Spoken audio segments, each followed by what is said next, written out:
last 4 years, we have interacted with over 10,000 plus retail investors, and we have gathered some inputs, and which I wanted to share with you today, which I think you can use these inputs to make these sessions that you'll be conducting during the education week much more impactful and powerful. Okay, so I have broadly titled this session as Emotional Quotient to Succeed.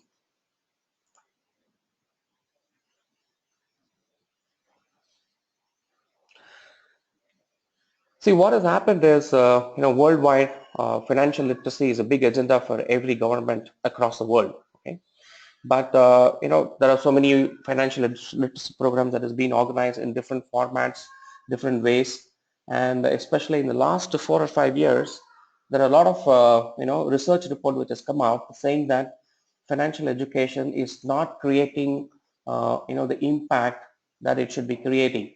Okay, and the researchers have gone into the depth to find out why it's not these education programs are not really creating big impact among investors. One of the reasons that they're able to come up with is the behavioral change. It's not possible to implement these behavioral changes in just one session. So when we do just one sessions, it doesn't happen. The people are really happy at the end of the session, but do they really take action at the end of the session? Perhaps not. They don't take any action. So why the action doesn't happen? Whether it is wealth or whether it is health, same thing happen. Everybody knows, everybody knows they have to save, they have to invest properly. Everybody knows that, they have to eat less, they have to maintain a good health, but very few people actually end up taking action. And even if you give them as much information as they want, that information alone is not just important for people to take action. Okay, so what is it that, what is it that can probably take people, take some action towards their own financial wellness? So the answer that people are saying that it lies in the behavioral part of it.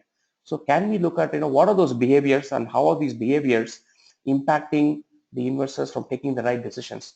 Maybe if we understand a little bit of these behaviors, the education program can be structured in such a way that the program can create an impact and help people eliminate these behavioral bottlenecks. Okay, so that's what we're going to do.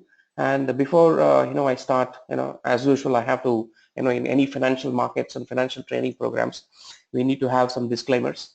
So this behavioral science is a new subject and it is evolving, and the ideas and the thought process that I'm going to present to you today, they're still under research, and a lot of testing is going on not only in India but also internationally. Okay, so this is the first slide that you can see right now. I'm sure all of you pass signals every day, right? What happens when we see the yellow light? What do you think most drivers will do when they see this yellow light, right? And in most cases, as I have seen and I've observed for the last 10 years, at least in Bombay, that when we see the yellow light, the tendency is to press the accelerator and not the brake. But worldwide, wherever you are driving, the first thing that people will do when they try to, they act when they see the yellow light is to press the brake. But why there is a disconnect between what we have to do, what is the right thing to do, and what we actually end up doing, right? So there is a lot of disconnect. Why this disconnect happens? I know this is good for me. I need to press the brake, but I'm not doing that. What is the problem? Where is the problem that, where is the problem? So that is where, this behavioral economics is, coming into play. Do we really take decisions that is good for us and that will maximize our benefits all the time? And that is what economics are discovering, that we really don't, take that right decisions. Whether it is overeating, whether it is overspending, whatever it is, that we're not able to take, the human beings are not able to take the right decisions which we are supposed to take and which is good for us, right? So what is preventing us from taking these decisions? And the decisions which are beneficial to us, even though knowing that decisions are going to benefit me, still I'm not taking those decisions. So this is where the research has come up with major behaviors that are impacting our financial decisions. Number one, the most important behavior which is preventing us from taking the right decision is lack of self-control.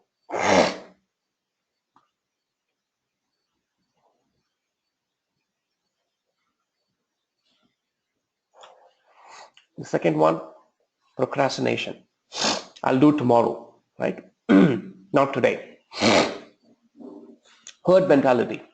Whatever is good for my, other family members, my colleagues, my boss is also good for me. Loss aversion. This is one of the key behaviors, loss aversions, and we will be spending a little more time in understanding what is this loss aversion behavior. And lastly, especially for the retail investors, there's a behavior called perceived financial scarcity. And you might also see, it also happens with the time also. You ask people, why are you not able to do exercise? 20 minutes of exercise, lack of time, right? Perceived scarcity. But I will have 30 minutes, I will have 1 hour for my Facebook and all those things, but I will find very difficult to get 30 minutes for my exercise. So it is more of perceived scarcity rather than real scarcity, whether it is time or whether it is money. For many, it is perceived scarcity, not the real scarcity. So these are the 5 key behaviors. There are so many other behaviors. There are behaviors like mental accounting, endowment effect. There are so many, behaviors that researchers have identified, which is, preventing people from taking right decisions. But these are the 5 key behaviors, that is preventing people from taking the right decisions. So whenever we are doing these programs, we must understand that, the people are going to be impacted by these, behaviors, and they're not going to take whatever we are saying. If you ask people, okay, cut down spending, do budgeting, save more, it's not going to happen because the lack of self-control as a behavior is going to prevent them from doing that action. And there are many more, as I said. So let us look at each one of these behaviors in a little more depth. I'm not sure how many of you are interacting with investors, okay, in this meeting, but if you have been if you have been experiencing with investors, if you are interacting with investors, I'm sure you have experienced this lack of self-control and the behavior. It manifests in different forms. Okay, not only in the form of saving, but it also happens, when it comes to holding on to what we are saving, So this lack of self-control was identified as early as 1969, as one of the biggest behaviors preventing people from taking the right decisions. So the research is called the marshmallow test. I will not be showing the YouTube video. Normally, when we do a one-to-one session, I do a YouTube video of this marshmallow test. But I will request after the session is over, just go to YouTube, look at this marshmallow, just put marshmallow test on the YouTube and see what comes up. You will see that there are a lot of interesting videos that shows how the self-control as a behavior is manifesting. So just to give you briefly, what is this marshmallow test? 1969, Stanford University professors wanted to do a little bit of experiment with kids, 4-year-old to 6-year-olds. So they called these kids and they put them in a room one by one and gave them one marshmallow and told them that, okay, you wait for 15 minutes inside this room and I'll go out and I come back. And when I come back, if you have not eaten that one single marshmallow, then I will give you 2 marshmallow. Okay, so the kid knows that he just have to wait for 15 minutes and he will end up having 2 instead of 1. So what do you think would have happened, right? And if you have been interacting with kids, give them a chocolate and ask them to wait for 15 minutes, you will know what will happen. It's very, very difficult for these kids to wait for that 15 minutes. And that's what happened in the hall also. You will be able to see the video.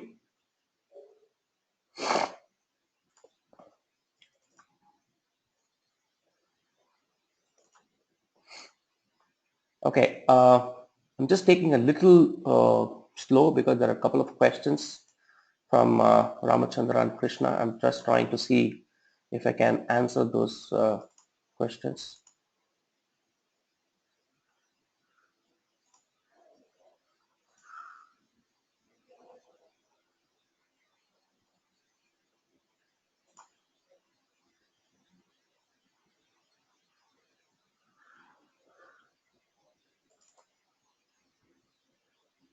Okay, so there are no questions as such, so I'm just continuing with the session. So coming back to marshmallow test, 15 minutes, all they have to wait for 2 marshmallows instead of 1. But what happened in the hall? You can also see that in the video. The kids enter the room, 30 seconds, gone. The 1 marshmallow is gone, right?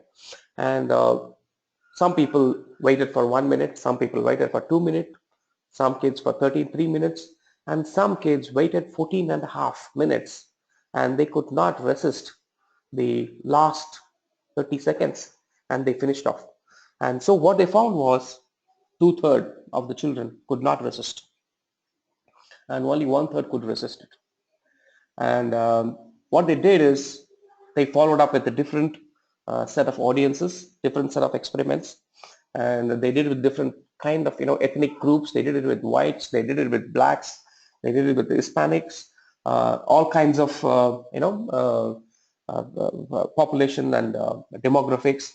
And interestingly, what they found was the 2/3 and the 1/3 ratio. 2/3 is always not able to resist the temptation, and 1/3 was managing to resist the temptation. And they did follow up study after 10 years what these kids were doing, right? The 1/3 of the kids who did resist the temptation, they had phenomenal grades, they had good grades, they were able to get into good colleges. The 2/3 who could not resist, they were failures, they were not able to get into colleges, and all that happened. So you could see that waiting, that lack of self-control, how it impacts our success in our life. And then again, they followed up with 20 years later that 1/3 had better jobs, the 2/3 were struggling to get jobs, and another 10 years later, the 1/3 who had resisted the temptation had better wealth than the 2/3.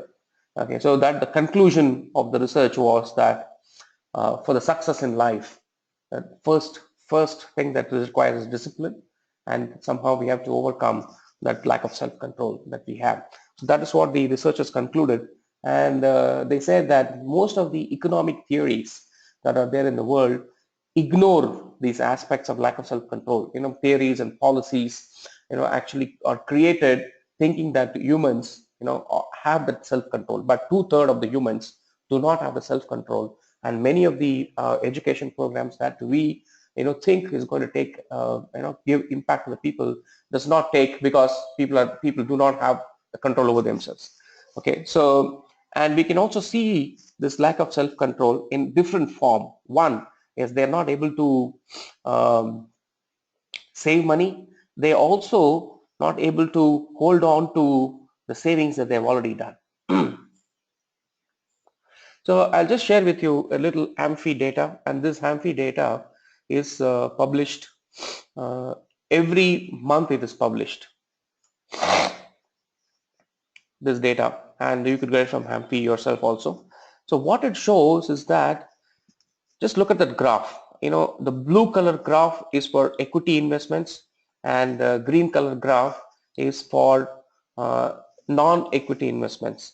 Now what we see is 5.3% of investors are holding on to their equity investments for just 1 month.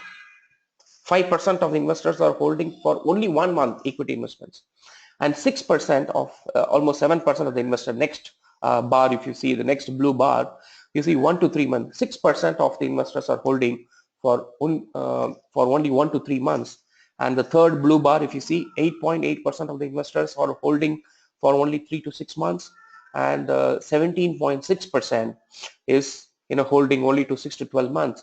So you see 17, 25, almost 30% of the investors are holding equity investment for less than 1 year. definitely they are not making profits. Okay, if you're going to hold the investments for only 1 year, you're definitely not be making profits. And if I look at less than 2 years, almost 67%, two-third that we are talking about, two-third of the investors who are not able to have that self-control, that phenomenon that we are seeing it here as well, in terms of how many people are able to hold on to their equity investments. Only one-third of the investors are able to hold on to their investments for more than 2 years. And we are not sure how many do really hold on for more than 5 years. I think if you look at the investments, number of people who are holding on to the investments for more than 5 years, because as we all know, if somebody has to benefit from equity investments, we need to hold it for minimum 5 years. But the proportion of investors who are holding for minimum 5 years, it's possibly in single digits. So that's why the financial markets has got a very bad name, and people are not able to control themselves because there is a lot of ups and downs that is happening. And when they see, they also start with an SIP, and then it goes to some reasonable sizable amount, 2 lakhs, just withdraw. It's like that one marshmallow that kids were eating away with. People just withdraw and finish it off. So not many people are able to continue with the investment for 20, 30 years. And that's where we also see the worldwide, the retirement kitty that people are able to build. It's not substantial. It's not enough for them. So this is the first behavior, loss of self-control. And we need to understand that whoever we are going to address, the audience in front of us, are impacted by this, particular behavior. So marshmallow test, you can have a look at the video yourself. So the message from marshmallow test is that at least two-thirds of the population will need hand-holding of somebody, and they will not be able to do it left alone to themselves. They will not be able to do this. This is not only for wealth, but it is also for the health, right? We all of us know that I need to spend 30-40 minutes every day on some exercise, but what percentage of the population do it? Probably less than even less than one-third. But if you sign up with a gym trainer, right, the chances of somebody doing an exercise is much better. So that's where the role of an advisor comes into play. Procrastination. Okay, the second behavior that we will look at is procrastination.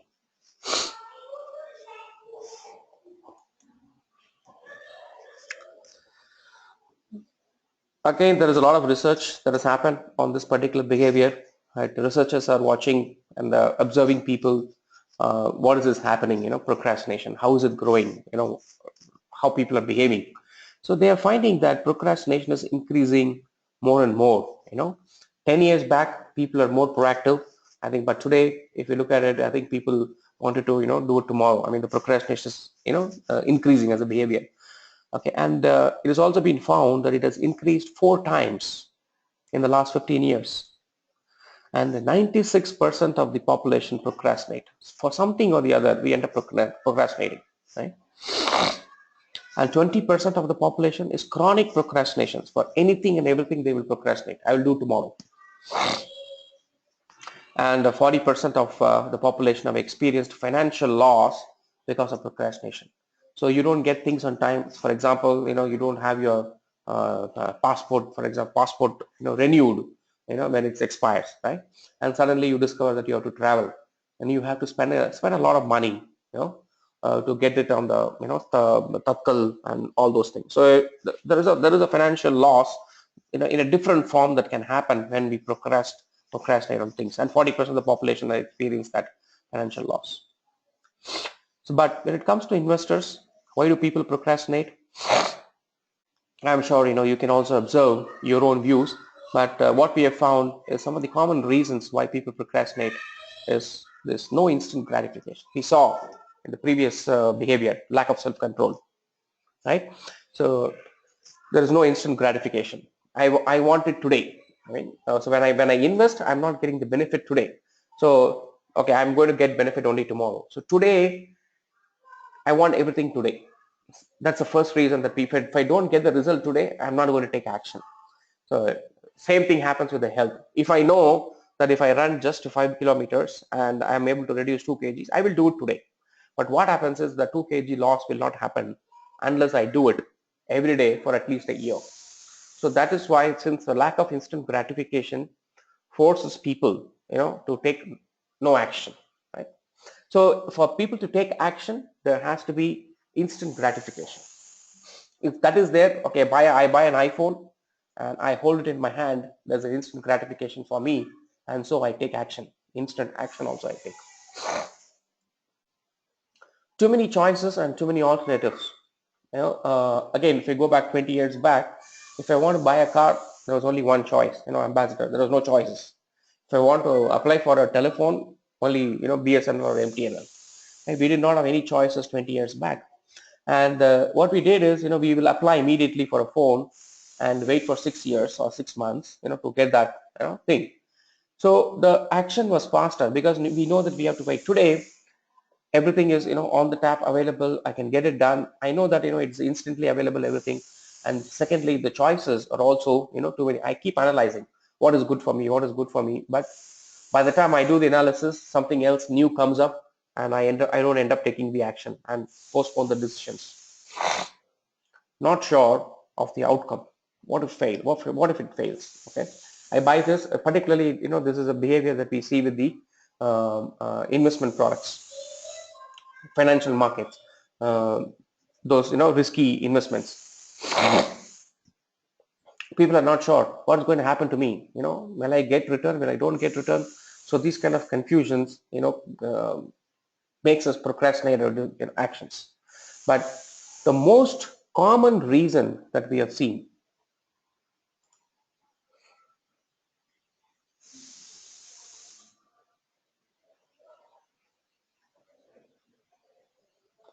Namdev has been asking. Okay, I'm requesting everyone to be on the mute. Okay, and that's what Namdev has requested. So I request everyone to be on mute. Okay, so that there is no background noise. Is it okay now? Is the voice better now? Okay, thank you, Namdev.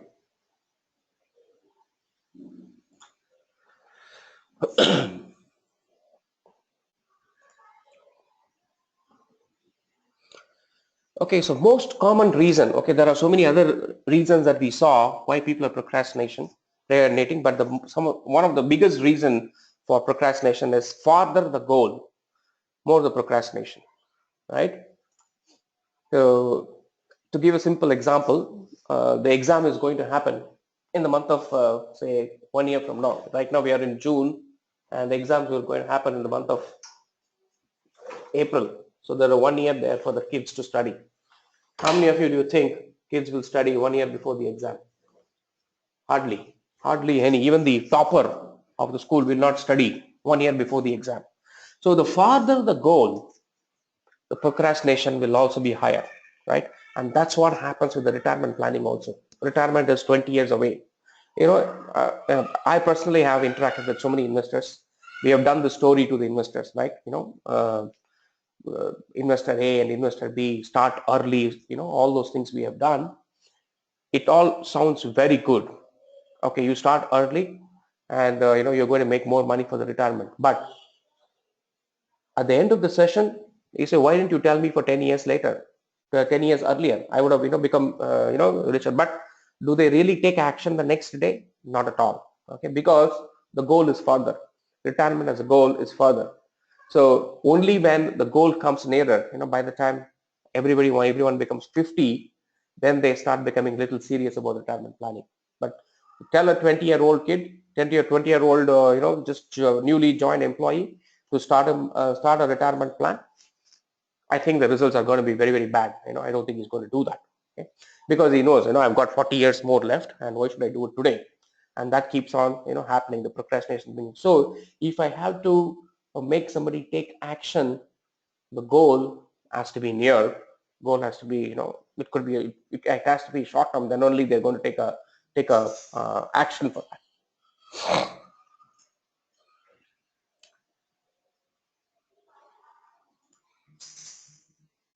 Third behavior is the herd mentality behavior.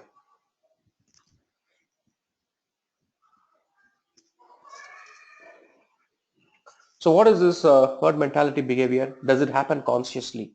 When I started this session, I showed the example of signal,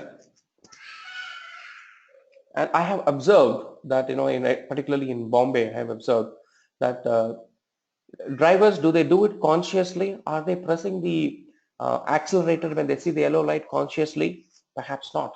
Okay, so because everybody does it at the signal, and I also have to do it. If I don't do it, I'm going to get hit by somebody who's behind me, right? And it has happened to me 10 years back. I was pressing the brake and somebody came and banged my car at the signal, right? When I saw the yellow light. So when many of these herd mentality behavior that we see, it happens unconsciously. We don't even know that I am following the herd, right? So there is again a very famous example. Okay, uh, on this YouTube it is available.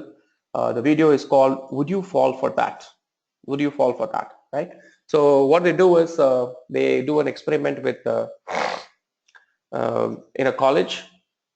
And what is that experiment? When we get onto the lift, right? We always face the door, the exit door, right? But here, what they do is they make people turn around and face the other way, right? And there is only one subject, one research person. He does not know that this is happening, and she enters the door and she's facing the normal way, in the door. This is the video. You can see it on the video, YouTube video.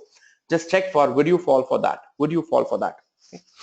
And every year, every floor, they try to do the same thing. A person comes in, gets out, everybody faces the wrong way, and by the time the lift gets to the fourth floor, the research subject, she is automatically turned and she's facing the door exactly the same way the others are doing.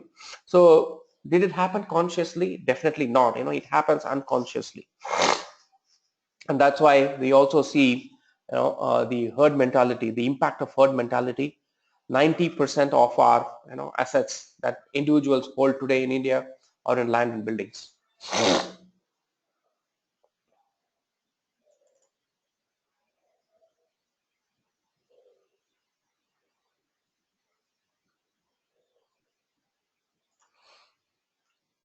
Sure, Namdev, I will share the link for the particular video on this. Would you fall for that? I'll send across to you. Yeah. In fact, I think this presentation and also along with that, the link to the video will also be, circulated. Yeah.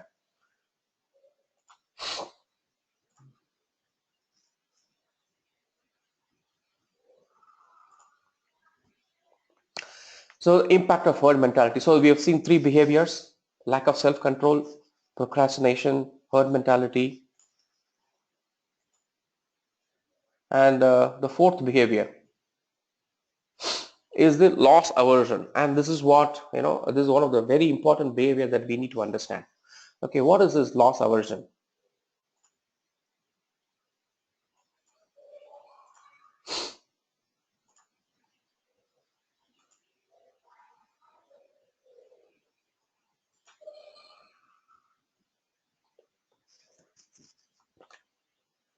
What is loss aversion?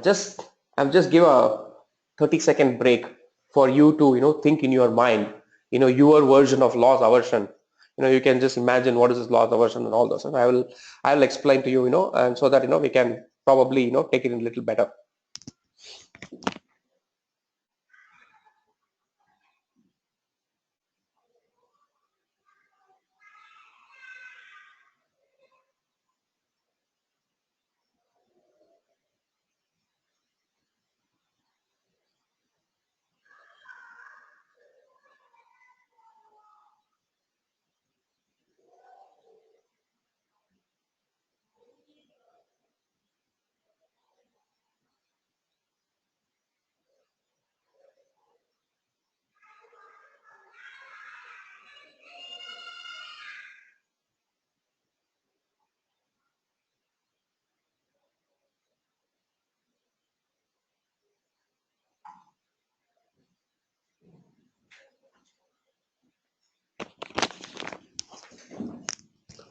Okay, so loss aversion, uh, if I put it, as human beings, we want only gain.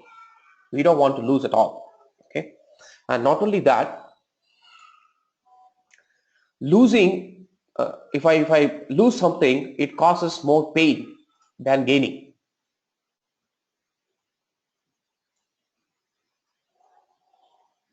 Yeah, Ramachandra, thanks. I think, strongly prefer avoiding losses. Yes, we don't want to have any loss in our life. We want only gain. And the pain of losing is much more than the pleasure that we get from gain. Okay. And that's the issue with us. Okay. If I am the losing 50 rupees creates more pain than gaining 100 rupees. The gaining 100 rupees does not give me so much of pleasure, right? But losing 50 rupees can cost me so much of pain. Okay. And this is the, the loss aversion as a behavior. And because of this, what happens is, because of this particular loss aversion behavior, our brain is not designed to take right amount of risks, and always we confuse, and it gets confused and drives us to take wrong risk decisions. When I have to take the decision on risk, how much risk to take, when to risk, which risk to take, what risk to take, all that gets confused. Okay. And we always end up taking wrong risk decisions because of this loss aversion as a behavior. And this is again, Nobel Prize winning theory, Nobel Prize won by Daniel Kahneman. He did a lot of research on this loss aversion as a behavior and was given the Nobel Prize for that. Okay. And what happens is, when we have to invest, we want higher return, right? If we want higher return, what do we need to do? Of course, if you want the return, I have to take risk. There is no financial product in the world which can give me higher return at lower risk. It cannot exist, and if it exists, everybody will jump into it, and soon the arbitrage will be gone, and it will get normalized. So that's why. But what happens is, taking risk does not guarantee me return, and this is why the brain gets confused. If I want return, I have to take risk, but taking risk does not guarantee me return. So what do I do? What do I do with the risk? This fundamental principle causes confusion in our mind and leads us to take irrational risk decisions. Okay. So how does this behavior, make? Let us, I'm sure, you can note it down by yourself, whatever we are going. I'm giving you a small example. Okay. You can experience the feeling of having, rupees 1,000, two crisp new 500 rupee note which has come in the market. Just feel that you are having this.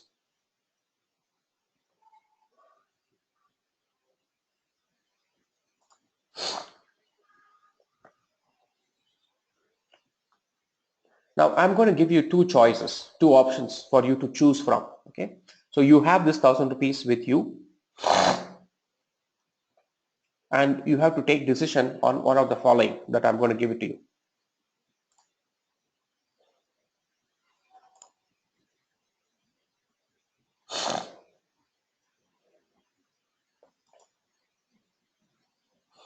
Okay. Now option A, I will toss a coin. If it comes up, I will give you another 1,000 rupees. Two 500 rupee notes, two more 500 rupee notes I will give you, so that you will have 2,000 rupees with you. And if tail comes, you'll get nothing. You will continue to have your original 1,000 rupees, and you're not going to lose anything actually. You will have your original 1,000 rupees, but if head comes up, you're going to have additional 1,000 rupees, which will make it 2,000 rupees with you. But tail comes up, you will have the original 1,000 only. Option 2, whether head or tail, I will always give you another 500 rupees. Okay. So which option?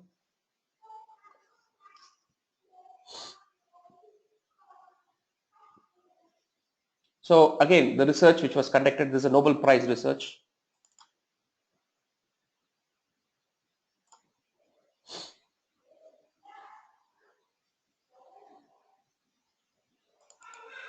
Okay, Namdev says option 1. Okay, but what we have seen is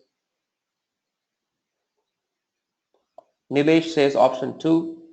Okay, and that's what most people, that's what Nilesh says, option 2, right? Yeah. So Rajat Mehrotra says option 2, right? So what we have seen is majority of the people go for option 2. That's what the research, Nobel Prize research. Most of us want to play safe. You can check it out on the internet on the laws of aversion philosophy. The research done by Daniel Kahneman. Most of us wants to play safe, right? We are not risk takers. Although there is nothing to lose by choosing option 1. I'm not losing anything by choosing option 1, right? But still, I end up choosing option 2 because that's safe and risk free. But what happens is if we change it a little bit, right? I'm going to change the situation a little bit. Experience the feeling of having 1,000 rupees, same two that you have. Now I'm changing the option a little bit. Option 1, I will toss a coin. If head comes up, you will give me the two one, both 5 rupee notes. And if tail comes up, you can keep the note with you. So here you have the chance of losing the 1,000 rupees with you. But if the tail comes up, you can keep the 1,000 rupees. Option 2, whether head or tail, you will give me the one note. Out of the two notes, you will give me one, or you will end up having 500 rupees all the time. So now, which option will people choose?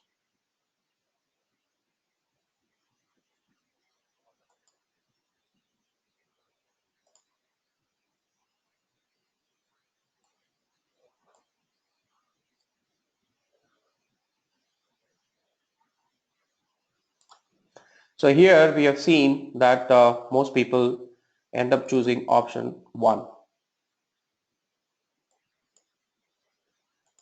because in the option 1 there is a possibility that you may not lose your money. They are hoping that the tail will come and they will not have to lose the money, right? That's what most people do.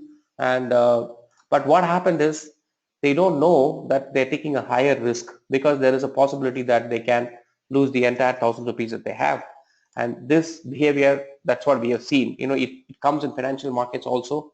Okay, you are investing, you hold on to the stocks which are losing money, till you hold on to till the time that hoping that it will recover back to the original value. Okay, and it never comes back to the original value, and you have lost your entire capital.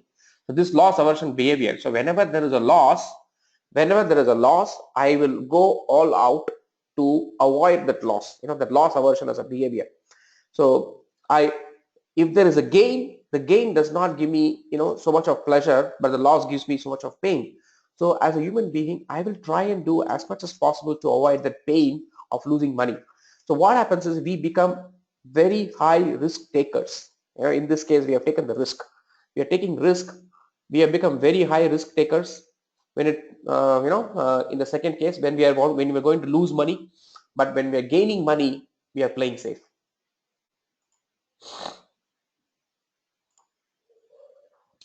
So most of us choose option 1. So what's happening? Even though we had nothing to lose, we chose to play safe in the first option, but in the second case, we took a lot of risk and we are ready to lose everything. So we are not only irrational, but we make the same mistake again and again, even after receiving the feedback. So that's what we call predictably irrational. So there is a book called Predictably Irrational, written by University of Chicago professor Dan Ariely. Okay, and this is what actually changed my mind 5 years back. When I read this book, that's what, that completely changed the mind. So before that, I've been in financial planning for last almost 12, 13 years. I've been here in this field. And originally we used to talk about retirement planning, all those things in a standard structured way that financial planning does.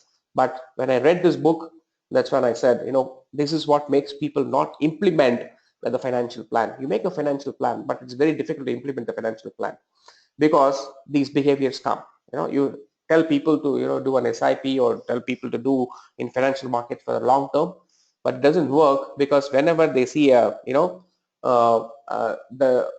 kind of volatility and kind of risk that people see, that puts away from them, and they take risk only when there is a loss just to avoid the loss. Okay, So this happens predictably and irrationally all the time. So if you get a chance, I would recommend that you read this book called Predictably Irrational. Okay, and probably that might change the way you think, and if you're in the advising field, it might change the way that you're advising people.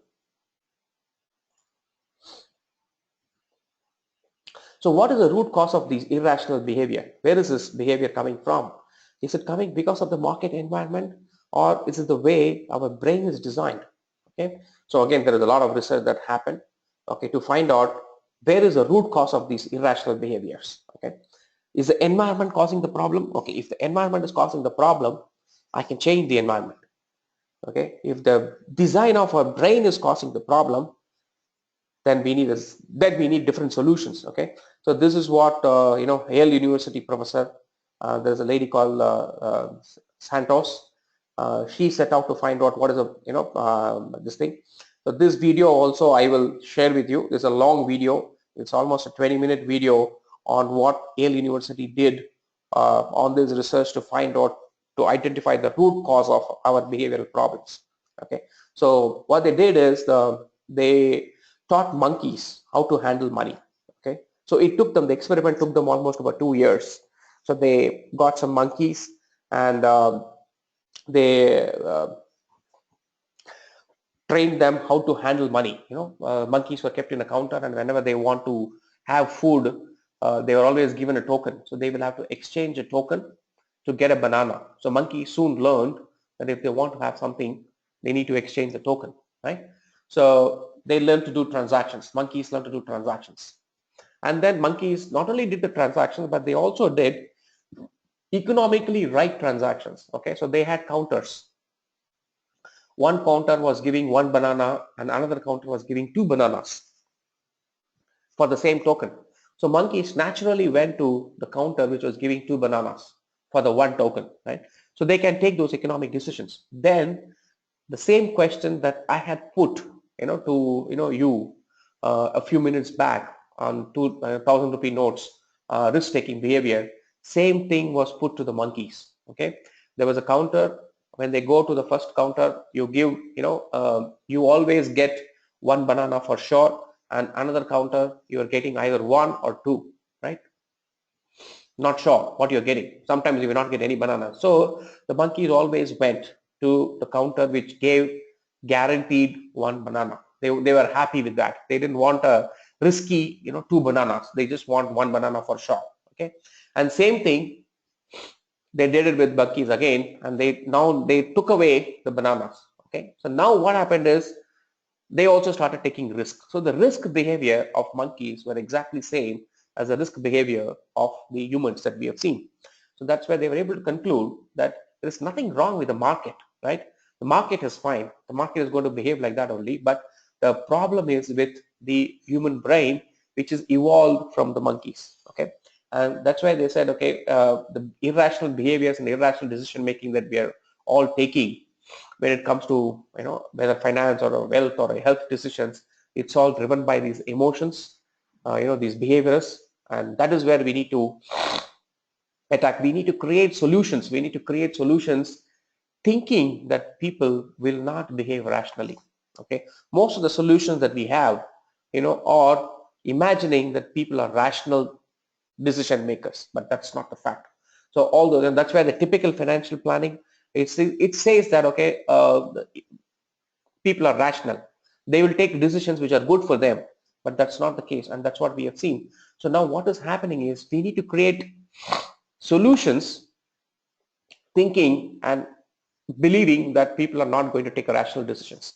So when people are going to take irrational decisions, we have to create irrational, we have to create a different solutions which will create that impact. So that is why, why I gave you, the overall behavior is that whenever we are going to do these education programs, we have to keep in mind that just plain information, simple information, and mathematical calculation is not going to appeal to people. Okay, we have to appeal to the emotions, and we have to make it, knowing that people will always behave irrationally. So we have to tell them, how we can, help them handle these irrational behaviors. That's the core part of the education that we will have to do the audience that we will come across. Okay. Okay, so just to quickly summarize, what are the behaviors impacting financial decisions? Behaviors that lack of self-control, herd mentality, procrastination, loss aversion. There's one behavior that I have left, that's a perceived financial scarcity, which I will complete it towards the end. And behaviors impact our decisions, right? So typically investors, what are the decisions that the investors have to take? So common decisions that the investors will have to take is one, so whenever they are investing in financial markets, the biggest question for them is, when do I redeem? When do I exit? Okay. So if I buy a fixed deposit, it's pretty clear. Okay. When I exit, automatically, the renewals will happen once the tenure of the product is over. But when I'm buying a financial market product, it's not clear when I should exit or when I should redeem. And that's a big decision and the big question mark that, all the investors, whether it's the HNI or the retail investors, all of them have this question, when do I exit and when do I redeem? Okay. And this decision will be impacted by those behaviors that we saw. And how much risk to take? Okay, what is the risk that I should be taking? Which asset class that I have to invest? So these are the three common decisions that normal investors will have to take.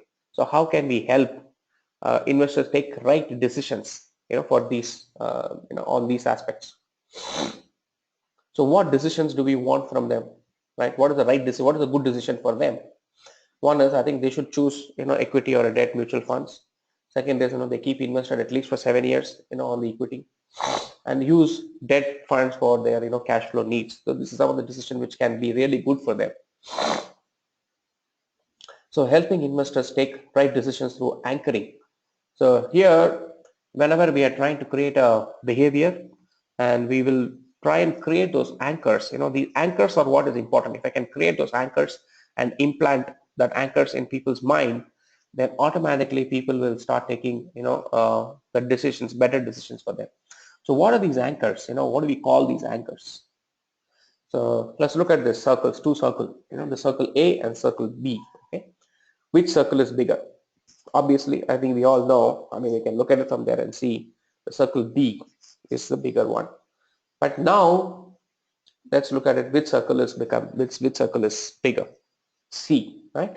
So how did B become smaller? Okay, how did B become smaller? So this is the anchoring technique. Okay, so if I have to make something smaller, I'll probably create, some other anchors, so that for human mind to take decisions, they need comparison, right? So whether I'm comparing A and B or whether I'm comparing B and C, it makes a lot of difference, right?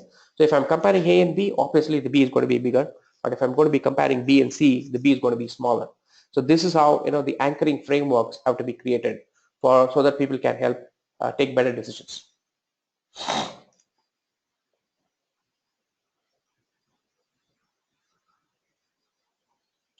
Okay. Now, what are the anchors that we have to take? Anchoring risk. What risk should investor take? Okay. What are the risks that investor should take? Right. And we have seen earlier, like if I want return, I have to take risk. But taking risk does not guarantee me return. But what is the risk that people should take? So that they can manage the risk. So what are the various risks in our financial products that we have seen? Okay, typical risks in investments are inflation risk. Inflation risk is applicable to all products. There is a market risk. This is the only risk that people are aware of. You go and ask people, what is the risk? I have asked this question to more than 10,000 investors. What is the risk? People will say it's loss. Okay, but I have to explain the risk is not a loss. If you take a risk, you can either gain or you can get a loss. But the perception of risk is risk, they equate risk to the loss, okay, which is not the reality, right? Risk can mean either a loss or a gain. So then we have to explain to people, what is this risk? Risk is just uncertainty. Okay, risk is uncertainty, not loss or gain.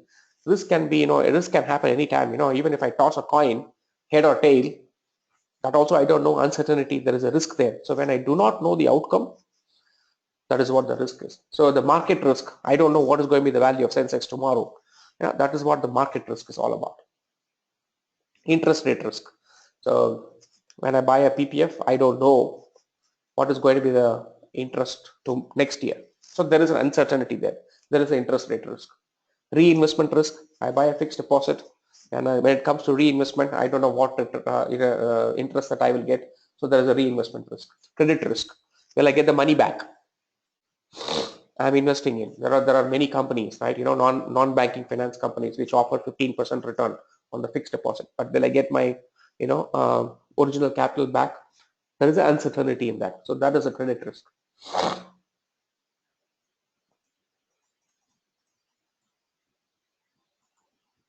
Yes, Ramachandra.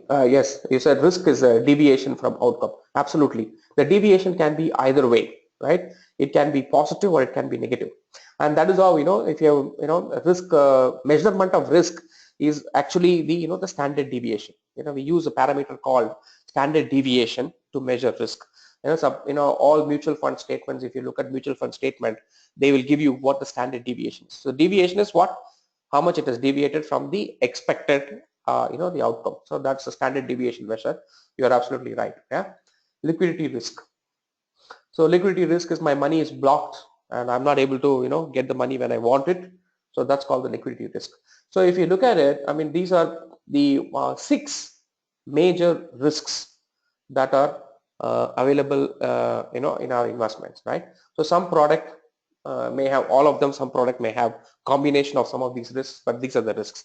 So now investors will have to take the risk, right? If they're not going to take the risk, they're not going to make returns, right? So we always say that no risk. When I take no risk, the return is also no return. Okay, I can't get a return without taking risk. So why, the least risk or the no risk product in the financial market is the post office fixed deposit, right? If you say that post office fixed deposit has no risk at all, I will get the capital back. I will also get my return, which is guaranteed for the lifetime of the product. I take a 5-year fixed deposit. My return is also guaranteed. My capital is also guaranteed. Nothing will happen. So there is no risk in that product. So does it give no return? Definitely yes. Okay. So today, if you look at post office product, it's about 7.5%. 7.5% is what I get as a return. And you remove the taxation. Even if I'm in the 20% tax bracket, 1.5% of my return is gone. 75%, 7.5% into 20.2, 1.5% is gone. What I'm left with is only 6%. And the inflation is about 7%. What I'm getting is -1. So if I take no risk, I will get no return, right? So the no risk, no return. So if I want to get some more return, I will definitely have to take those risks. So what are the risks that I can take out of these risks which are available to me? Inflation is of course common for everybody. So other risks like market risk, interest rate risk, reinvestment risk, credit risk, liquidity risk. What are the risks that I can take so that I can make some good reasonable returns for me? So knowing that, that's where the anchoring comes. So we have to, project the risks to the investor in such a way that he is able to take the right risk decisions. And if I look at real estate, there are other different kind of risks are there. Okay, this is what we saw. The first 6 risks is the financial products, risk on the financial products. But if I look at a product like real estate, you could have different risks. They're like location risk. Real estate, the primary risk is a location. If I don't get the location right, that's it. I won't be able to let it out. I won't be able to sell it out. All that issues happen if I get the wrong location. Everything depends on this location. We have seen places like say Singur, for example. I keep giving this example even after the 10 years. So originally when Tatas were supposed to start that project, Tata Nano project in Singur, I'm sure the land prices went up crazy, right? And so everybody chose that location. But after some time, 2 years, 3 years, project scrapped. They had to move to Sanand. And now 10 years, I'm sure that market would not have recovered, even after the 10 years. And after the Tata project has moved out, still so many issues are going on, around that locations. I don't know if it will improve in our lifetime. So if I get the location wrong, that probably it will not, I will not be able to recover my money during my lifetime. It will be probably the next generation will be able to recover the money. And then there is a leverage risk. Most of the time I can buy real estate asset through a loan. It depends on, actually the loan gives, loan is what giving us a return, because what happens, I'm putting only 10% of my capital and remaining 90% comes from leveraging, and I'm making money on somebody else's money. So how much leveraging I'm doing, my return is going to be depending on, how much leverage I'm taking. But over leveraging is also a very high risk. That's what we have seen. Over leveraging can lead to loss of assets. We have seen Kingfisher, too much of leverage, right? The entire brand collapsed in 2 years time. Legal risks, okay, and rental risks. So the non-financial assets have different types of risks compared to the financial assets, right? So the financial assets will have these 5 risks. Non-financial assets will have their own unique pattern of risks. So out of all these, which is the easiest risk to manage, right? You can think for 30 seconds or so, which could be the easiest risk to manage out of this.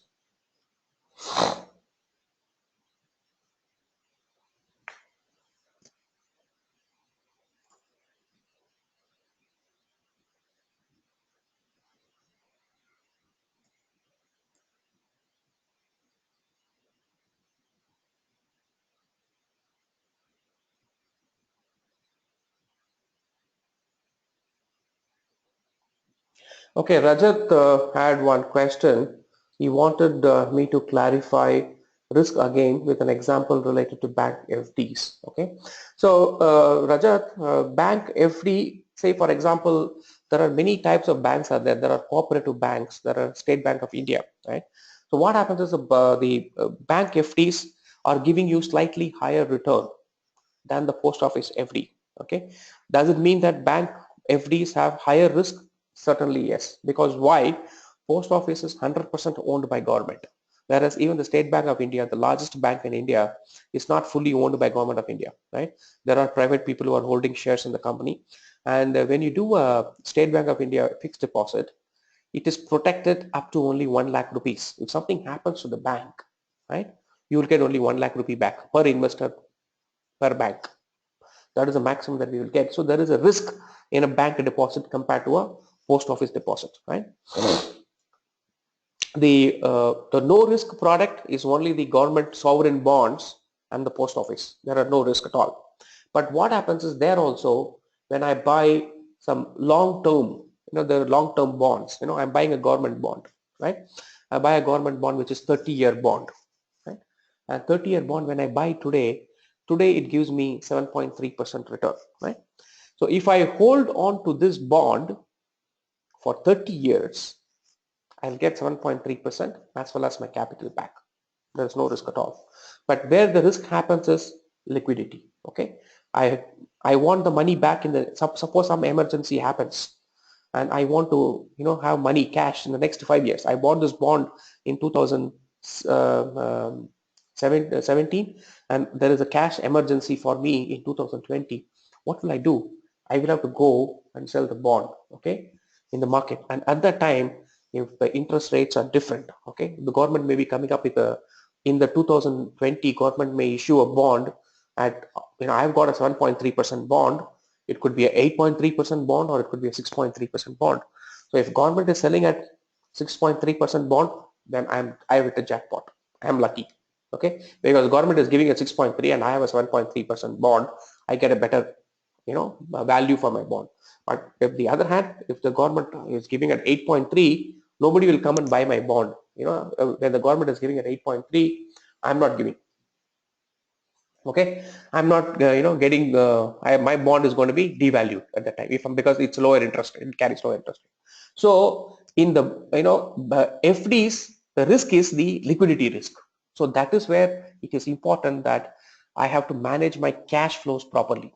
If I know that I need money in 2 years time, I should match my cash flow need with my bond maturity period. Okay, I can't buy a 30-year bond when I have a cash flow need of 2 years. That will mean surely there will be a problem will be there. So that is a risk. So liquidity risk, that's what we call the liquidity risk. And liquidity risk is something which we can, plan by cash flow analysis, whatever the cash flow that I need. Okay, so is it clear, Rajat? the government investment also have risk? The risk is a liquidity risk, okay, not on the interest rate risk. If interest rate risk, your investment will be blocked. Whenever you buy a 30-year bond, you will continue to get the interest for 30 years, whatever that is being promised. But in between, if you have to sell, then you will have a problem. Okay? So I think Nilesh said market risk is the easiest to manage. Okay, I completely agree with Nilesh. Okay, we will see. We will also show with some example as to why market risk is the easiest to manage. Inflation risk is something which I cannot manage at all. Okay, it's available. How will I know what is going to be the inflation tomorrow, next year? I really do not know. Okay, see what has happened is we have seen, right? Pulses, the prices of pulses were growing up last year, almost about 20-30% it was rising. But today what has happened? The demonetization, farmers are not able to sell. Suddenly the prices of pulses have crashed. Okay, so there is no way, I will be able to see, control inflation. It is not in my hands. What is going to happen with inflation? I cannot do anything. And what I can safely say is that inflation and inflation rate and interest rate will be going together. Okay, if the inflation is going up, interest rate will also go up. If the inflation is coming down, interest rate will also come down. So both of them, I don't have any control, but I can safely assume that they will be together. They will be, so that if I'm buying but that is all I can do is, it is easy for me to manage interest rate which is equal to inflation. At least I can, by going for this no risk product, what I will get is I will get return which is equal to the inflation. That's all I can do. Okay, so they cannot be managed, but what I can do is I can get minimum, I can get the inflation adjusted return by buying this no risk product. Okay, so inflation, interest rate risk, so we can straight away rule out, right? We can straight away rule out inflation, interest rate risk, reinvestment risk. All this cannot be managed by us at all. Okay, nothing can, it is not in our hands. I cannot plan for these things. So what is left is market risk, credit risk, and liquidity risk. So let's say liquidity risk can be managed by us by planning for the cash flows. For the cash flows, if I want money back in 2 years, buy only 2-year FDs, or buy only 2-year bonds, or only buy 2-year debt mutual funds, 2-year average maturity mutual funds. That's all I have to buy. I can manage the liquidity risk. Credit risk, to some extent I can manage credit risk. There are credit rating available. Okay, so the reinvestment risk, Rajat asked this question, reinvestment risk. I'm buying a fixed deposit. There is a senior citizen scheme, okay, available with the post office, which is used by, senior citizens, retired people. 2000 till 2016 March, the senior citizen scheme was offering 9.3% return. Okay, and 2016, suddenly post office crashed their interest rate. It became 8.2%, 8.3 or 8.4%. I don't know exactly. But what has happened is, if some senior citizen who was blocked, in 2011 at 9.6%, now you must be thinking that he'll be continuing for, for this throughout his, retirement period, he'll be getting 9.3%. Now his senior citizen scheme is closed, 5 years is over. When he goes back and trying to invest in 2016 May, he's going to get only 8.3%, right? So that is a reinvestment risk. When the deposit matures, and I'm not able to invest at the original rate that I've got. Same thing happens with some of the bonds that government issues. Okay, I bought the bond 2017. I bought the bond at 7.34%, right? Interest. Now every year I will get 7.3%. If I've invested say 10,000 rupees, I will get 730 rupees. Every year I'll get 730 rupees, from the bond. But will I be able to invest that 730 rupees again at the same rate, 7.34%? Not possible. That reinvestment, of that interest that I'm getting will be invested at a different return. It also happens with the PPF. Every year the returns changes. So whatever I'm getting money, the interest that I got in the previous year I will not be able to invest at the same rate in the next year. So that's a reinvestment risk. Is it clear, Rajat?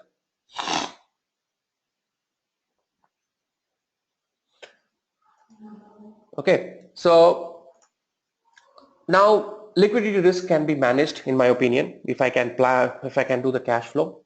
Credit risk, to some extent, it can be managed because there are a lot of credit ratings are there. Okay, so credit rating. So always go with the safest credit rating. If I go with the safest, a AAA, Crystal comes up with a AAA, and all those ratings are there. So if I go with a AAA rating, my investments are going to be safe. There is no need to go for an investment which is BB rated. Okay, it's going to be very high risk, and definitely most of the BB rated bonds are not going to give the capital back. So reinvestment risk we can manage. So market risk, so that comes back. So that leaves us with, okay, liquidity risk is something I can manage, credit risk is something I can manage, and what about the market risk? So this is very important for people to understand the market risk, right? So liquidity risk definitely, and market risk. What about the interest rate risk? It cannot be managed. So why PPF or SSY does not? Okay. Now, I have asked this question to many people again. What are the investments, having interest rate risk? If I ask this question to people, interest rate risk product, right? So people will say debt mutual funds, this and all those things. But normally, if you ask a common man, whenever you're doing the workshop, you will also see, if you ask this question, these two products will never come to people's mind. PPF and SSY, people will think that, these are the safest product on the earth, right? PPF and SSY. But what happens is there is a hidden risk in these two products. Okay, that is why PPF or SSY gives me better return than a FD. FD is giving me after tax adjustment. FD is giving me 6%, but PPF gives me 8.1%. 2% more return PPF is giving me, which means it has to have higher risk. Without the higher risk, PPF cannot give me higher return, right? And this simple concept for investor to understand is very difficult, right? It's because of the whatever has happened in the past.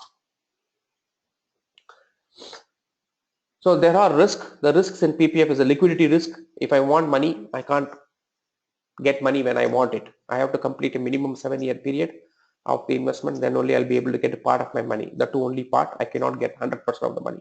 I will get 100% of the money only after it matures after 15 years. Both PPF and SSY. And interest rate risk. I don't know what interest I will get next year. Right? I thinking that I sign up for the product today. Right? 2017 I buy the product at 8.1%. When I complete it after 15 years, 2032, what will be the interest rate? I just can't imagine, right? So this inherent risk in this product, the interest rate risk that is there, and I cannot do anything about it. Okay, even if the interest rate comes to 3% or 2%, I just can't do anything about it. Okay, it's not in my control to manage that hidden risk. So market risk. Okay, so now to market risk, let's look at the stock market, how the stock markets perform, right? Market risk is nothing but variation in prices of Sensex or a Nifty on a day-to-day basis. Uncertainty.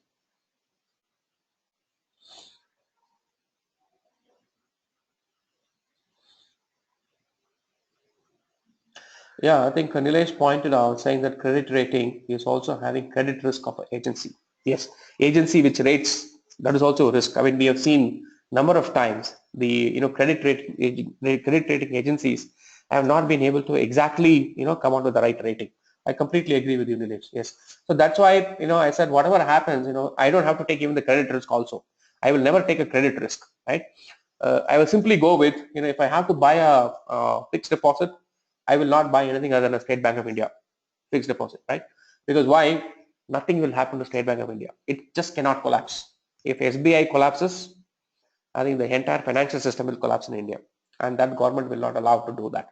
So there is no need for me to take credit risk at all in my life, right? So because I'm leaving it to somebody else's hands, the judgment. So coming back to market risk, let's look at this chart. Somebody if you look at Nifty 94, okay, 94 Nifty was 1226. In 2004 Nifty has grown to 1537, right? So 10-year period, it has grown 1200 to 1500, 1994 to 2004. In 95, 2005, same thing has happened. 938 to 2200. The difference may be, not the same, how fast it is growing, or, how much is the return that I've got. But the fundamental thing is that it has grown. Whether I invest in 94 or whether I start my investment 95, it doesn't matter. Okay. What is happening is it is growing after 10 years. 96, 2006, again it has grown. 96, 2006, also it has grown. 97, 2007, 1200 to 4300. 98 to 2008, again it has grown. 99 to 2009, 2000 to 2010, 2011, 2001 to 2011, 2 to 12, 3 to 13, 4 to 14, and 5 to 15. So it doesn't really matter which year I started investing. Whether I started investing 94, whether I start investing 95, 96, 97, it doesn't matter at all which year I start. All that matters is I have to hold on to it for 10 years. If I'm holding on to it for 10 years, there is a loss. There is no market loss at all. There is no uncertainty. Amidst all the uncertainty, every year it is changing, right? Every year market is changing. There is uncertainty. There is so much of uncertainty in the market. But amidst this, uncertainty, one thing that I can say with certainty is that, every 10th year, the market is growing, right? And this has happened worldwide across all markets, whether I consider, FTSE in London or, Dow Jones in US, everywhere, it's the same story. Every 10 years, the market has grown, except only one country. That's Japan, right? Last 20 years, Japan has seen, total deflation. It's not growing at all. Economy is not growing at all. It's not the financial market problem. It's more of a demographic problem than the financial markets, because there 70% of the population is more than 60 years. There are no population to work, right? And also, whatever brands that they've had, like in the big brands like Sony and all those things, they've all gone.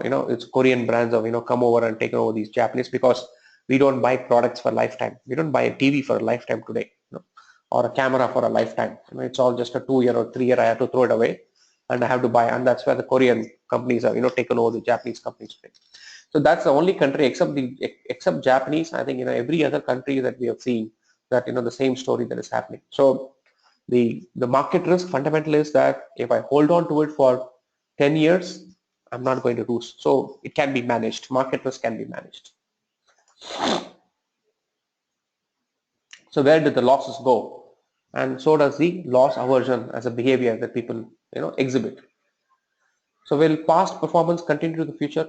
This many of the investors have asked these questions to me. Okay, will it continue to provide the same returns? I think in India it will provide, at least for the next couple of decades. It should happen, because we are a growing economy. We have not yet saturated. We are a young population. Today, the average age of the Indian society,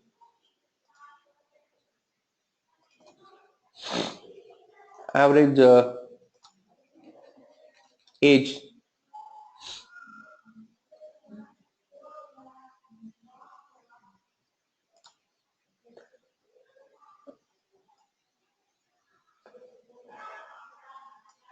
okay, somebody is asking me a question. I'm just trying to see.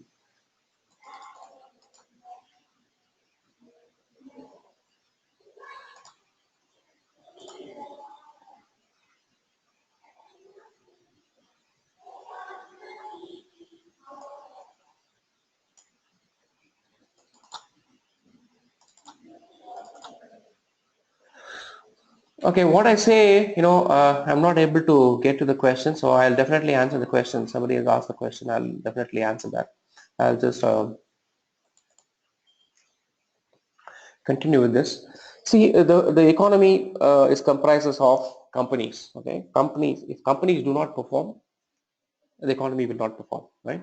And if companies do not perform, there will be no jobs, and there will be no salaries, and there will be no money to buy real estate from salaried people, there'll be no money to buy gold. Nothing can happen. So the fundamental is companies have to be there. They have to create jobs, and they have to put salary in the hands of people. And today, job creation is left only to the private companies. Government do not create any more jobs. Okay. Earlier, government used to create jobs, but government do not create any more jobs today. Right? So it is all job creation happens only to private sector today. And whatever be, there are so many 10 lakh companies in the country. Right? Registered companies are more than 10 lakhs. But what we want is we want only uh, 30 companies which are there in the Sensex to perform well. If they perform well, automatically, the Sensex is going to go up. So out of 10 lakh, we need only 10 companies to do well. And we will see that under any situation, there will be 30 companies that will perform well. Okay. And every decade that we have seen, if I look at 1970s, there were 10 big public sector companies, the ONGCs and, the petroleum companies and all that. They did extremely well in the, 1970s. 1980s, we had all the private sector companies like Reliance, Tata, Birla, Mahindra, Escorts, all those big, companies they did in 1980s. 1990s, we had these IT companies, TCS, Infosys, Wipro, HCL, Satyam, all those IT companies did extremely well. Just 5 companies, that turned the entire economy.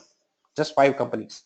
In 2000, we had this banking sector, the retail, the food worlds of the world, food, for the shops. We have seen so many shops in 2000s, right? So those grew the economy in 2000. 2010, now in the last 6 years that we are seeing the growth of e-commerce, right? Like all the Ubers and Flipkarts and the Amazons, they are the one who are doing the, in the economy. So every 10 years we see the, the set of companies that are operating will change, and there will be new 30, 40 companies which will come and drive this growth of what we are seeing, the the Sensex as well as the economy. Right? So will the question is, will the past performance continue in the future? It is likely to be, right? And if it doesn't happen, no other investment will also perform because there are no people to buy. People do not have enough salary to buy. So which risk is easy to manage? So this is what we come across. We created the anchors and we say liquidity risk is the easiest to manage. That has got the the smallest risk liquidity, easy to plan for it. All I have to do is just do cash flow planning, right? If I need money in less than 1 year, do not take any risk. Just put it in a simple liquid fund, which puts it in a 90-day securities. Don't take any risk at all.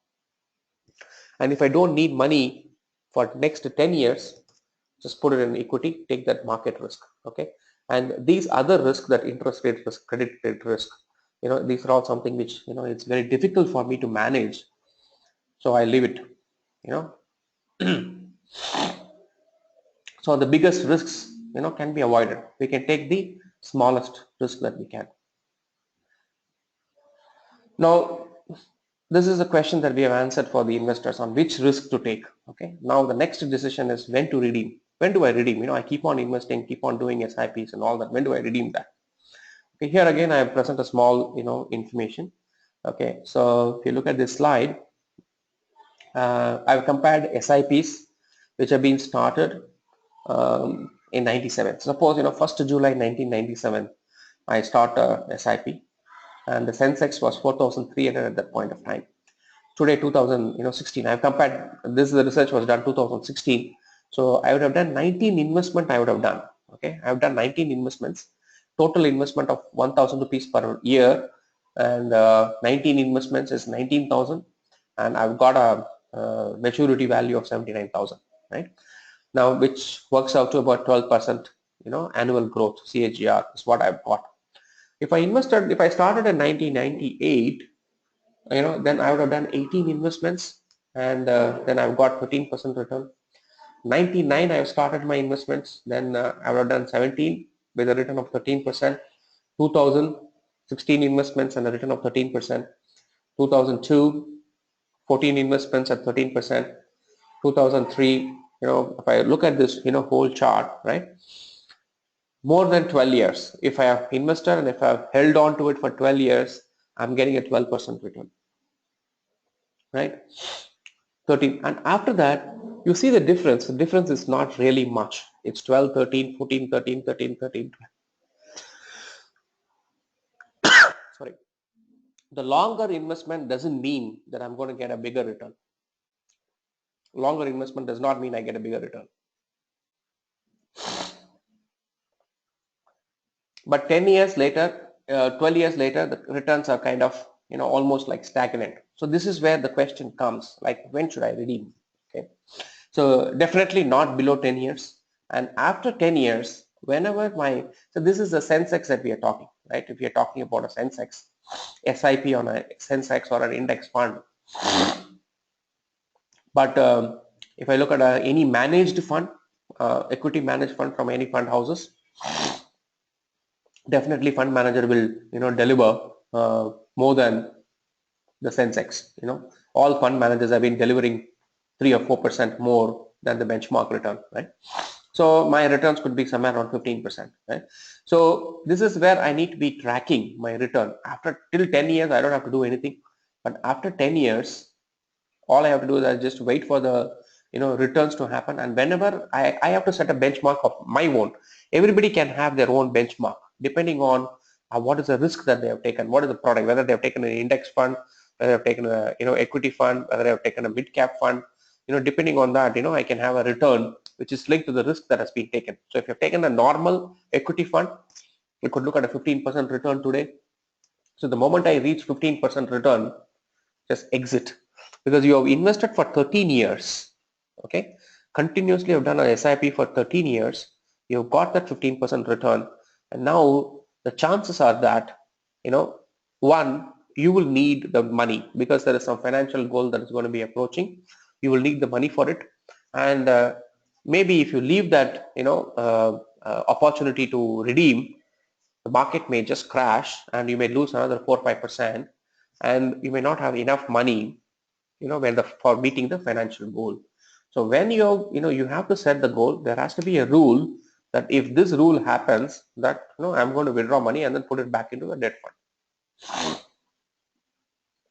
So this is anchoring on redemptions. How can I anchor investors to redeem the investment? So 10 years and 15% is an anchor, something that we can keep, so that the decision making becomes very simpler when it comes to redemption. So I'm not getting swayed by my behaviors. Behavior is not impacting me.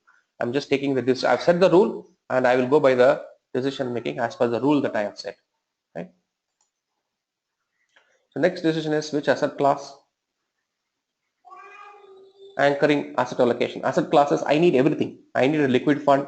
I need a debt fund. I need a EMI. I have to buy a home.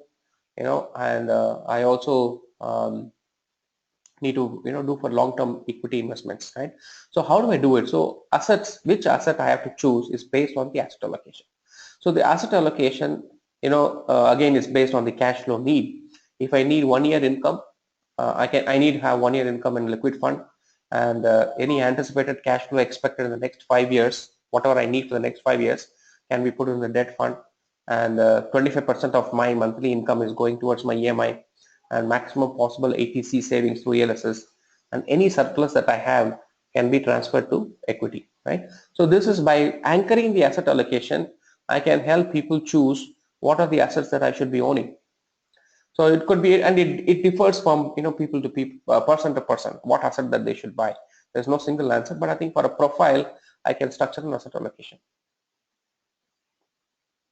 Okay, and lastly, I'll just quickly cover the financial scarcity, right? Financial scarcity, perceived financial scarcity as a behavior.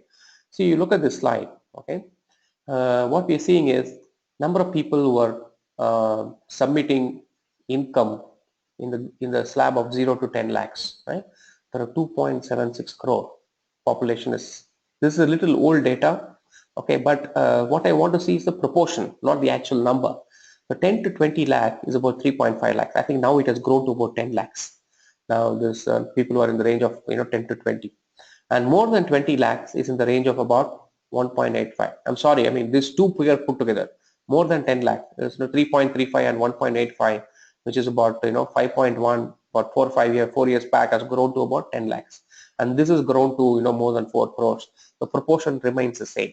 Okay, so what happens is Important point to note is 94% of the tax brackets, 94% of the taxpayers in India are below 20% tax bracket. Okay, and that's a large segment. Only 6% of the population is more than 30% tax bracket. Now, what does it happen?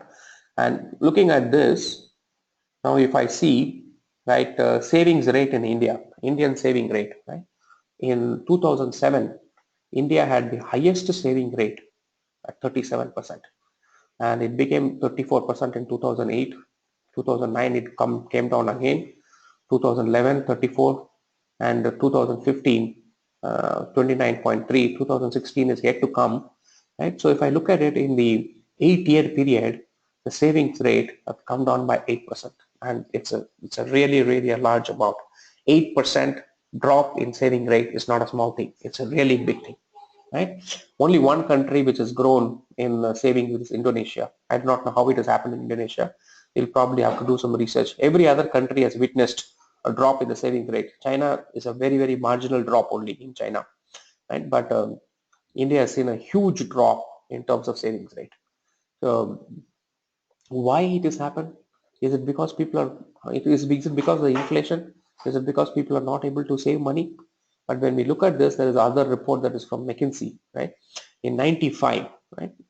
If I am spending 100 rupees, I'm spending 70 rupees on my necessities, and I was spending 30 rupees only on my non-necessary or a discretionary spending. But come 2015, I'm spending only 30 rupees on my necessary expenses, and 70 rupees I'm spending on my non-necessary and discretionary spending, driven by the Amazon and the Flipkart and all those e-commerce firms. And because of this reason that the savings potential have come down, not because of inflation, but because of the discretionary spending. And what can I do? How can I control discretionary spending? And we've all seen the marshmallow test, lack of self-control. It's very difficult to control this discretionary spending. So what can we do? I need to create a new anchor, right? The new anchor is, today the saving account that we have is no longer a saving account. It's a spending account. Whatever money you keep in the saving account, it will get spent. And in the last 2 months, I've been meeting the investors and asking these questions. How has been the last 2 months after the demonetization? On the one hand, the people are really happy because their expenses have come down. They're not able to access the money, right? It is there in the bank. They can withdraw only 2,500 in a month. Other they have to do digital transaction and all those things. Although they can spend money, but they feel that many people who are spending majority of the amount on the cash-based transactions feel that their expenses have come down in the last 2 months, and they're happy about it, right? So saving account is no longer a saving account; it is a spending account, right? I have to term it as spending account. But what is a real saving account? A real saving account could be something like a liquid mutual fund, from SBI Insta Cash Fund, where you park it for 24 hours, where you park it in a fund which is not accessible to you for 24 hours. Liquid fund, you withdraw, it can come back to you within 24 hours, right? So, and also what happens is the other behaviors, what we call like mental accounting. Once you have put the money into a bucket called investment, your brain will think twice before you have to withdraw from that bucket and spend it, right? So that is where the discretionary expenses can come down. So we keep telling people that, okay, you don't keep only minimum balance in your saving account and keep the the other balances in a liquid mutual fund, and whenever you want to spend money, just put a today there are a lot of technology which has come where at a press of a button you can so many people have created a mobile app. Just put a press a button, it will come back to you. You can keep shifting from your saving account to the spending account. Last and most important is a goal setting, right? Goal setting as a what kind of a goal that we should be setting, right? And now we have seen the procrastination as a behavior. There are many issues with the goal setting. If I set a goal which is further, right, it's going to be very difficult to achieve because the procrastination will come into play, right? And today what has also happened is anybody who wants to achieve goal in the future, they cannot achieve their goals with a fixed income product. The previous generation have achieved all their goals with a fixed income product. Now the next generation cannot achieve any goal with a fixed income product. So all the goals will have to be achieved with a market linked product. like equity mutual fund or something. That is what will help us achieve our financial goals. Now the problem is, if it is a fixed income product, then I can easily match my goal time frame and the product maturity time frame. But when it comes to market linked product, I cannot do that. Okay, for example, I am today investing for my retirement, which is going to happen in 2030.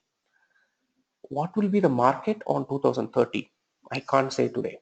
So if I want to, if I have a mindset saying that I will withdraw only in 2030 when I retire, then I may be, I may be losing even 50% of my investment, because 2030 or 2027 onwards, market could be so bad, that there could be a 50% drop in the valuation from 2027 to 2030.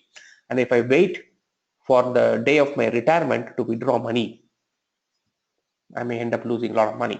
So I can't link my financial goal time frame to the market time frame.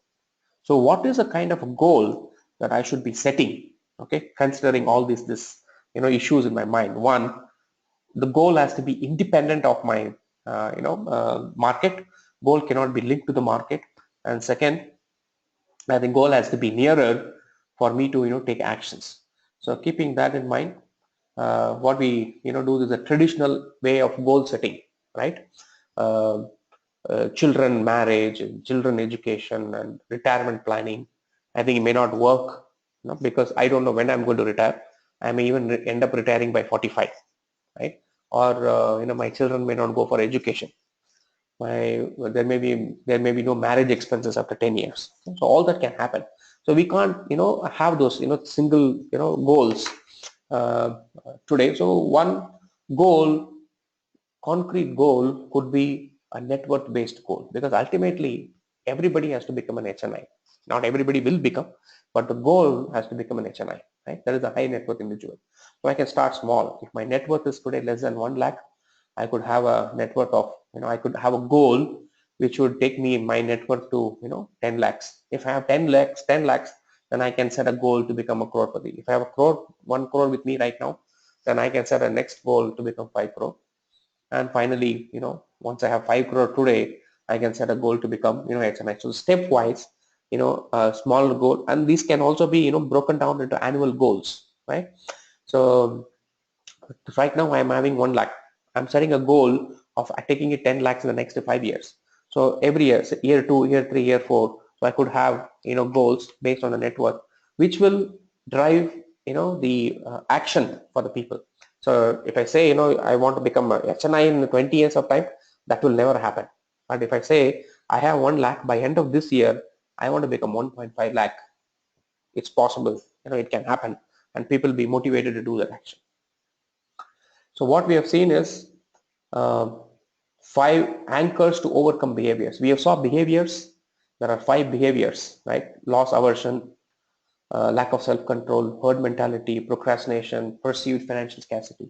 So every behavior, we can create anchors so that people are able to take the right decision. For risk, we have seen how to position risk in the minds of the investors. Redemption, when do I redeem? What kind of asset allocation that I should have? Goals, what kind of goals that I can have, right? And savings account, spending, controlling the discretionary expenses, overcoming the perceived financial scarcity. All those. So 5 behaviors, 5 anchors, which will help people, take a better decision and grow their wealth. So this is the, end of the, the presentation. We have reached the end of the presentation. I have recorded this presentation also, and I think the recorded presentation will be available to you. And if you need any further doubts and all that, you can get done with them. And the final presentation that we'll be delivering to the investors during that week will be based on the discussions that we have had today. Okay, I hope you have enjoyed the session, and any feedback, and you can also give me any feedback. Please write the feedback to the Financial Education Week organizers, and any questions, just write to them. We will get it answered. Okay, so I will stop here. Thank you very much for being part of the session, and I look forward to interacting with you in the future as well. Bye. Have a great day.